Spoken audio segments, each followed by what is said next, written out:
다양한 시각으로 사건의 이면을 통찰하는 심층 담론회장 더 디베이트에 오신 것을 환영합니다. 오늘 저희가 다룰 주제는 조금 무겁습니다. 네, 맞습니다. 중국 현대 범죄사에서 가장 참혹한 기록으로 남은 5대 연쇄살인 사건이죠. 네, 가오청용, 양신아이, 룽시민, 황융, 그리고 자오주홍. 이 5명의 이름 뒤에는 참 수십 또 수백 명의 희생자와 도무지 믿기 힘든 잔혹한 범행 수법들이 뒤따릅니다. 그래서 오늘 저희가 집중적으로 논의할 핵심 쟁점은 바로 이겁니다. 이토록 대규모적이고 엽기적인 연쇄살인이 발생할 수 있었던 근본 원인이 과연 무엇인가? 그렇죠. 당시 중국의 낙후된 치안 및 사법 시스템의 붕괴 때문인가? 아니면 이 범인들이 가진 통제 불가능한 사이코패스적 악마성과 고도로 진화한 병리적 심리 때문인가? 네, 아주 첨예한 대립이 예상되는데요. 저는 20년 동안 현장에서 범죄의 궤적을 쫓고 또 수사망의 한계를 직접 체감해온 형사의 관점에서 이 거대한 비극들은 치안 공백과 사법 시스템의 부패가 만들어낸 전형적인 시스템적 참사라는 입장을 변호하겠습니다. 그리고 저는 범죄자의 내면과 병리적 기제를 깊이 파고드는 정신분석 전문가로서 이 사건들은 제도의 예측 범위를 완전히 벗어난 인간 광기의 극단적 발현이라는 입장을 변호하겠습니다. 좋습니다. 자, 그럼 제가 왜 이 사건들을 철저한 시스템의 문제로 보는지부터 명확히 해두고 넘어가죠. 제가 살인마 개인의 악마성을 부정하는 건 절대 아닙니다. 하지만 그 악마성이 단 한두 번의 범행에서 끝나지 않고 수십 명의 희생자를 내며 폭주할 수 있었던 건 국가가 그들에게 완벽한 사냥터를 제공했기 때문이거든요. 사냥틀을 제공했다. 흥미로운 표현이네요. 1988년부터 2002년까지 무려 11명의 여성을 성폭행하고 잔혹하게 살해했습니다. 그런데 이 사건이 28년 동안이나 미제로 남았어요. 범인이 유령처럼 완벽해서였을까요? 아니거든요. 현장에는 늘 그의 DNA와 지문, 체액이 흥건하게 남아 있었습니다. 증거는 충분했다는 말씀이시군요. 맞습니다. 단지 당시 중국 공안에 이 증거들을 조차 검증할 데이터베이스나 과학수사 역량이 전무했던 겁니다. 결국 2016년에 범인의 친척이 다른 범죄로 붙잡히면서 그 Y염색체 DNA 기술을 통해서야 덜미를 잡혔잖아요. 또 있습니다. 내몽구 일대에서 10명을 살해한 자오주흥 사건을 보면 상황은 훨씬 더 참담합니다. 그 후거지려투 사건 말씀이시죠? 네, 1996년 첫 살인사건 당시에 시신을 최초로 발견하고 신고한 18세 청년 후거지러투를 공안이 강압수사로 진범으로 몰았습니다. 단 61일 만에 사형을 시켰어요. 실적에 눈이 먼 부패한 공권력이 엉뚱한 사람을 죽이는 동안 진짜 살인마는 유유히 빠져나가서 9명을 더 죽였습니다. 이게 과연 범죄자의 심리적 기제가 뛰어나서 발생한 일입니까? 저는 전적으로 시스템의 타락이라고 봅니다. 억울하게 사형당한 청년의 비극이나 당시 과학수사의 낙후성, 저도 그 부분을 부인할 생각은 없습니다. 하지만 그 틈새를 파고들어 상상을 초월하는 규모의 사륙을 저지른 범인들의 본질적인 동력을 간과해서는 안 됩니다. 시스템의 맹점은 그저 무대였을 뿐이고요. 그 위에서 짐승 같은 폭력성을 연출한 것은 철저히 그들의 사이코패스적 본성입니다. 본성이 무대를 지배했다는 거군요. 그렇죠. 1999년부터 2003년까지 4개 성을 넘나들며 67명을 죽이고 23명을 강간한 양신아이를 떠올려 보십시오. 그는 한밤중에 농가 문을 부수고 들어가서 둔기로 일가족 전체를 말살했습니다. 돈을 노린 것도 아니었고 피해자들과 일면식도 없었어요. 오직 살인 자체를 즐기기 위한 뚜렷한 동기 없는 사냥이었습니다. 참 끔찍한 수법이었죠. 또 있습니다. 17명의 10대 소년을 교살한 황용 사건은 어떻습니까? 그는 자신의 집에 스마트 목마라는 고문기구를 직접 제작했어요. 그리고 비디오 게임방에서 아이들을 유인해 신형게임기를 테스트해보자며 그 위에 눕게 만들었죠. 스스로 죽음의 틀에 결박되도록 만든 뒤에 천천히 목을 조르며 희열을 느꼈습니다. 이것을 그저 경찰이 순찰을 덜 돌아서 혹은 과학수사가 없어서 벌어진 일로 치부할 수 있습니까? 치부할 수 없다는 말씀이시죠? 네. 이는 어떤 촘촘한 감시망으로도 예측하기 힘든 희생자를 완벽히 통제하려는 고도로 진화한 병리적 욕망의 결과물입니다. 황룡의 스마트 목마나 양신아이의 일가적 살해 수법이 보여주는 엽기성 저도 전적으로 동의합니다. 범죄 자체는 악마적이죠. 하지만 우리가 여기서 논해야 할 것은 왜 이 범죄들이 그토록 대규모로 발전할 수 있었는가 하는 점입니다. 이 맥락에서 룽지민 사건을 한번 들여다보죠. 네, 산시성 사건이군요. 네, 맞습니다. 1983년부터 1985년 사이에 룽지민 부부는 노동자를 구한다면 사람들을 유인해서 고작 몇 푼의 돈과 옷가지를 뺏기 위해 48명을 살해했습니다. 더 기가 막힌 건 그 48구의 시신을 자기 집 마당에 파놓은 거대한 구덩이에 겹겹이 안매장했다는 사실이거든요. 참 믿기 힘든 규모였죠. 그쵸. 당시 중국에는 호구조사라는 전 국민의 거주 이전과 이동을 철저히 감시하는 극단적인 인구 통제망이 있었습니다. 그런데 48명이 실종되고 한 개인의 집 마당에서 썩어가는 악취가 진동하고 그 많은 시신을 묻기 위해 엄청난 양의 흙이 파헤쳐지는 동안 지역 공항과 호구조사망은 완벽하게 침묵했습니다. 그 감시망이 전혀 작동하지 않았다는 거군요. 네, 시스템의 단순한 틈새가 아니라 국가 단위의 감시망이 말단에서 완전히 붕괴되어 작동을 멈췄다는 증거입니다. 사회적 감시 기능이 아예 존재하지 않는 진공 상태였기 때문에 단순 강도 살인범에 불과했던 자들이 48명을 죽일 때까지 브레이크 없이 폭주할 수 있었던 겁니다. 룽주민의 집 마당에 48구가 묻힐 때까지 공안이 몰랐다는 것은 확실히 행정력의 마비를 보여주는 충격적인 사례입니다. 그 부분의 시스템적 실패는 정말 뼈아프죠. 하지만 방금 말씀하신 폭주라는 단어에 제가 좀 주목해 보겠습니다. 폭주요? 네, 룽주민이 한 곳에 머물며 방치된 시스템의 혜택을 본 경우라면 제가 앞서 언급한 양신아이는 정반대의 사례입니다. 그는 고정된 장소에서 수사망이 느슨해지기를 기다린 게 아니라 철저하게 시스템의 추적을 따돌리며 능동적으로 이동했습니다. 무려 4개성을 넘나들었어요. 뒤동력을 활용했다는 거군요. 맞습니다. 이것은 수사기관의 관할구역 분절성이라는 행정적 약점을 범죄자가 정확히 꿰뚫어보고 유린한 겁니다. 그는 농가라는 외딴 공간, 밤이라는 시간적 특성을 파고들어 일가족을 흔적도 없이 말살하고 곧바로 다른 성으로 도주했습니다. 호구조사가 엄격했던 사회에서 이런 포식자의 기동성과 압도적인 폭력성은 제도의 무능을 탓하기 이전에 이 사이코패스가 스스로 창조해낸 완벽한 통제력이자 사냥 전술로 봐야 합니다. 수사망이 붕괴되어서 범행이 커진 게 아니라 이 괴물의 살해 실행력과 기동력이 일반적인 치안 시스템을 완전히 압도해버린 형태인 거죠. 양신아이의 기동성이 치안 시스템을 압도했다는 분석, 대단히 날카롭습니다. 하지만 수사 실무를 아는 입장에서는 결국 그 압도당한 치안 시스템 자체가 지역 간 공조조차 불가능했던 후진적 구조였기 때문이라고 반박할 수밖에 없군요. 관할 구역이 다르다는 이유로 정보 공유가 안 되는 수사망이라면 범죄자에게 압도당하는 게 어떻게 보면 당연하지 않겠습니까? 정보 공유의 부재가 판을 깔아주었다는 말씀이시네요. 네, 맞습니다. 이 지점에서 자연스럽게 범행의 시그니처와 수사기관의 한계에 대한 이야기로 넘어가게 되는데요.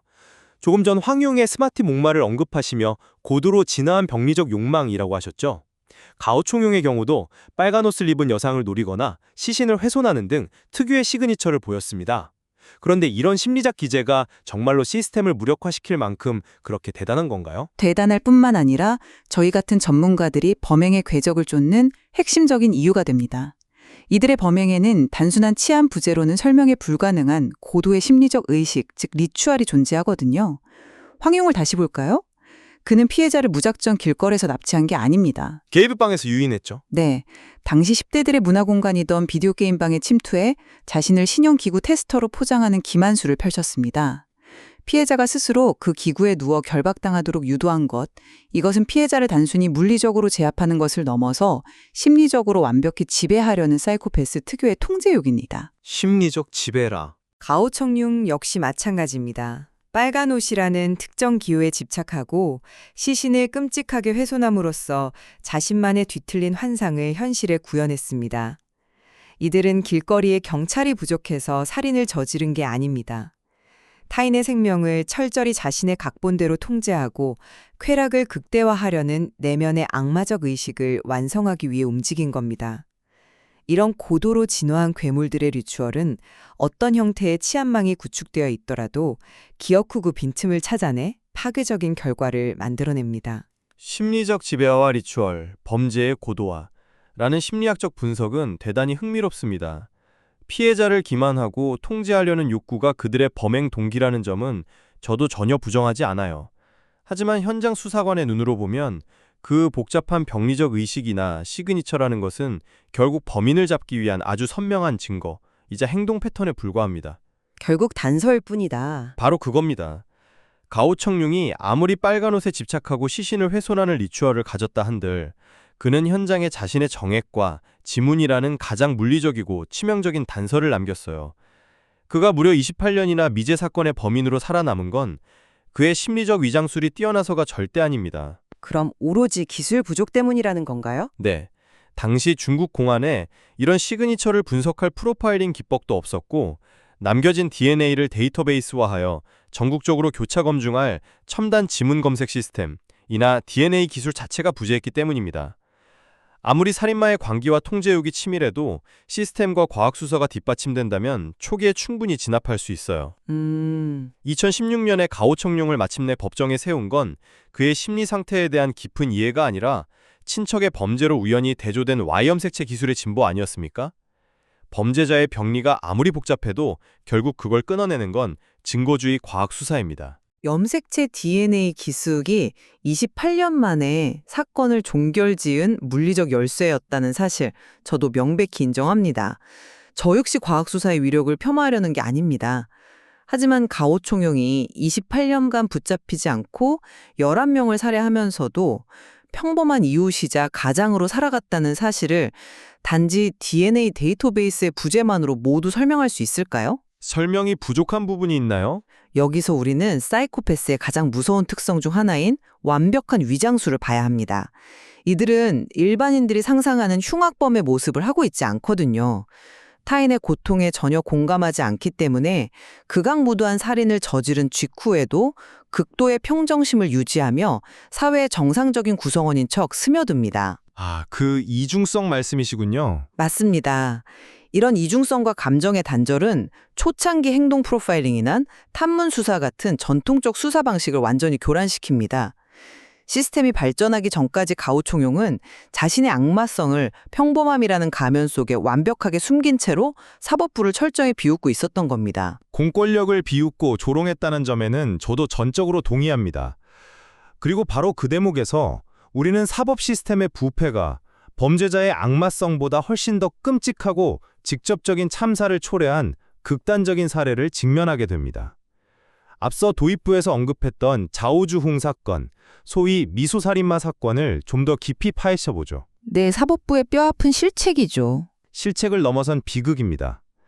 1996년 화장실에서 발생한 첫 살인 사건에서 18세 청년 후거지로투는 선량한 시민으로서 시신을 발견하고 공안에 신고했습니다. 그런데 당시 실적주의에 철저히 매몰되어 있던 공안은 이 어린 청년을 대번의 용의자로 특정해버려요. 참 안타까운 일입니다. 끔찍한 고문과 강압 수사로 허위 자백을 받아냈고 재판부는 이를 바탕으로 사건 발생 단 61일 만에 사형을 집행해버렸습니다. 진짜 짐승인 자오주홍은 거리를 버젓이 배회하고 있었는데 그 짐승을 잡아야 할 공권력이 도리어 무고한 시민을 죽이는 제도적 살인을 저지른 겁니다. 네. 자오주홍이 이후 9년 동안이나 9명을 더 강간하고 살해할 수 있었던 이유가 무엇이겠습니까? 공안이 이미 범인을 잡았다며 사건을 종결해버리고 진범에게 완벽한 면죄부를 지어주었기 때문입니다. 범죄자의 사이코패스적 성향이 아무리 극단적이라 한들 국가 시스템 스스로가 눈을 감고 귀를 막아버린다면 범죄의 스케일은 걷잡을 수 없이 커집니다. 수사기관의 타락이 살인마의 칼날보다 더 치명적이라는 사실을 이 사건이 아주 뼈저리게 증명하고 있어요. 무고한 18세 청년이 실적주의의 눈먼 국가 폭력에 의해 생명을 잃은 그 사건은 중국 사법 역사상 가장 참혹한 치욕입니다. 공권력의 그 폭력성과 부패는 저도 어떤 논리로도 변호할 생각이 없습니다. 수사망이 진범에게 은신처를 제공한 꼴이 되었다는 말씀도 맞습니다. 네, 그렇다면 제도의 결함이 압도적이라는 점에 동의하시는 건가요? 하지만 자오주홍이 2005년에 마침내 체포되고 난 직후의 반응에 대해 우리가 심리적으로 어떻게 해석해야 할지를 반드시 짚고 넘어가야 합니다. 그는 자신이 진범임이 밝혀지고 자신 때문에 무고한 열대 청년이 대신 총살당했다는 사실을 전해 들었을 때 과연 어떤 태도를 보였습니까? 웃었다고 기록되어 있죠? 맞습니다. 조사 내내 소름 끼치도록 실실 웃는 모습을 보였습니다. 이른바 미소살인마라는 별명이 붙은 이유가 바로 이 지독한 웃음 때문이죠. 이 미소는 단순히 제도의 허점을 조롱하는 것을 넘어섭니다. 무고한 생명이 자신 대신 죽었다는 사실에 대해, 타인의 끔찍한 고통과 사회를 뒤흔든 파장에 대해 완전한 무감각을 드러내는 절대적 악의 표상이죠. 절대적 악이라. 네. 그는 사법부의 치명적인 과오마저도 그저 자신의 살인 유희를 돋보이게 하는 한편의 코미디쯤으로 여긴 겁니다. 이 소름 끼치는 공감 능력의 완벽한 결여, 이것은 아무리 제도가 썩었다 한들 범죄자 내면에 존재하는 심연의 차가움을 온전히 설명해 주진 못합니다. 국가가 그를 방조한 측면이 분명히 있지만 애초에 사회의 모든 윤리와 제도를 하찮게 만들어버린 것은 그가 가진 사이코패스적 병리의 극단성 그 자체입니다. 좌우주흥이 지었던 그 서늘한 미소, 타인의 고통을 유희거리로 삼는 그 완전한 공감 능력의 상실이 주는 충격은 저 역시 인정합니다. 형사로서 수많은 흉악범을 만나봤지만 그런 부류의 인간들은 분명 우리가 통상적으로 이해할 수 있는 범주를 한참 벗어나 있어요. 그렇죠. 상식 밖의 존재들입니다. 하지만 수사를 관통하는 가장 중요한 원칙을 다시 한번 상기하고 싶습니다. 범죄자가 아무리 사회를 조롱하고 괴물 같은 본성을 가졌다 해도 결국 그들의 살인 행각에 마침표를 찍게 만드는 것은 촘촘한 사회적 감시망과 타협 없는 증거주의 수사, 그리고 투명하고 공정한 사법 시스템이라는 사실입니다. 제도의 억제력은 중요하죠. 맞습니다. 이 5대 연쇄살인 사건들의 기록을 들여다보며 제가 확신하는 것은 룽즈민의 48구 안매장이나 가오총용의 28년 미제 사건처럼 비정상적으로 스케일이 커진 참사의 이면에는 반드시 무능하고 부패한 시스템이 자리하고 있다는 겁니다. 아무리 치명적인 바이러스라도 방역망이 튼튼하면 팬데믹으로 번지지는 않습니다. 범죄자의 병리적 심리를 통제하는 유일한 물리적 브레이크는 결국 제도의 정비와 과학수사의 진보뿐입니다. 시스템이 물리적 브레이크 역할을 해야 한다는 점은 저도 전적으로 동의합니다. 과학수사의 발전과 투명한 사법제도는 사회를 지키는 최후의 보루죠. 그러나 오늘 제가 줄곧 강조한 것은 제도의 결함과 부패라는 표면적 이유 아래에 또아리를 틀고 있는 본질적인 어둠입니다. 본질적인 어둠이요? 네, 양신아이의 통제 불가능한 이동성, 황룡의 고도로 진화한 병리적 통제 욕과 리추얼, 그리고 좌우주흥의 그 소름 끼치는 미소. 우리는 시스템을 완비하는 것만으로는 이들을 온전히 막아낼 수 없습니다. 아무리 단단한 제도라도 그 미세한 틈새를 귀신같이 파고들어 스스로의 살인 충동을 극대화하는 포식자들은 언제나 우리 사회의 사각지대에서 진화하고 있거든요. 끊임없이 진화한다는 거군요. 맞습니다. 이 범죄자들의 뒤틀린 내면과 진화하는 사이코패스적 심리를 치열하게 연구하고 이해하지 못한다면 우리는 그저 다음 희생자가 발생한 후에나 작동하는 사후 약방문식 대처에 머무를 수밖에 없습니다. 참사를 선제적으로 막기 위해서는 인간 본성의 가장 어두운 심연을 기꺼이 직시해야만 합니다. 그렇군요. 오늘 우리는 치안 시스템의 한계와 사법부의 부패라는 제도적 맹점, 그리고 범죄자들이 보여준 상상을 초월하는 병리적 쾌락과 광기라는 두 가지 관점에서 중국의 참혹한 연쇄살인 기록을 치열하게 분석해 보았습니다. 이 끔찍한 사건들은 결국 제도의 붕괴와 인간 심연의 악마성이 가장 치명적인 방식으로 교차할 때 과연 어떤 참사가 벌어지는지를 뼈저리게 보여주는 역사적 증거일 것입니다. 맞습니다. 어느 한쪽의 입장만으로 이 거대한 비극을 온전히 설명할 수는 없을 겁니다. 텍스트 너머에 존재하는 수많은 피해자들의 고통과 사회적 방치 속에 괴물로 자라난 이들의 궤적을 짚어보는 과정은 참으로 무겁고 고통스러운 작업이었습니다. 네, 정말 그렇습니다. 하지만 제도의 허점과 인간 내면의 광기를 동시에 들여다보는 이런 깊이 있는 논의야말로 다시는 같은 비극을 반복하지 않기 위해 반드시 거쳐야 할 과정이라고 생각합니다. 이 방송을 들으시는 청취자 여러분께서도 오늘 저희가 나눈 수사 구조적 관점과 심리 병리학적 분석을 통해 단순히 사건의 잔혹성을 넘어서서 우리 사회의 안전망과 인간 본성에 대해 깊고 날카로운 질문을 던져보시기를 바랍니다. 승자나 정답이 없는 이 치열한 기록의 이면에서 여러분 각자만의 해답을 찾아보시길 권유해드립니다. 오늘 더 디베이트는 여기서 마무리하겠습니다. 끝까지 함께해 주셔서 감사합니다.